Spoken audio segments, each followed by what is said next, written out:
अस्सलाम वालेकुम, मैं हूं हुरैन फातिमा और आप देख रहे हैं हिमायती न्यूज HD चैनल।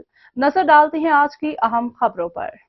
वज़ीर आज़म शहबाज शरीफ 3 रोजा दौरे पर सऊदी अरब जाएंगे। ये वज़ारत उज़्मा का मनसब संभालने के बाद उनका पहला गैर मुल्की दौरा होगा। तर्जुमान दफ्तर खारजा के मुताबिक वज़ीर आज़म शहबाज शरीफ 6 से 8 अप्रैल तक सऊदी अरब का दौरा करेंगे, जो उनकी दूसरी बार वज़ारत उज़्मा का मनसब संभालने के बाद पहला गैर मुल्की दौरा होगा। इस दौरे में वज़ीर आज़म के साथ वज़ीर खारजा और वज़ीर दिफा भी होंगे। वज़ीर आज़म अपने दौरे के दौरान उम्रा अदा करेंगे और मस्जिद नबी सल्लल्लाहु अलैहि वसल्लम में नमाज अदा करेंगे। उनकी वली अहद और वज़ीर आज़म सऊदी अरब मोहम्मद बिन सलमान बिन अब्दुल अजीज से मुलाकात भी मुतवक्के है। वज़ीर आज़म के दौरे के दौरान बाहिमी दिलचस्पी के अमूर पर तबादला ख्याल किया जाएगा और मुलाकात में दोनों रहनुमा इलाकाई और आलमी सूरत हाल पर भी तबादला ख्याल करेंगे।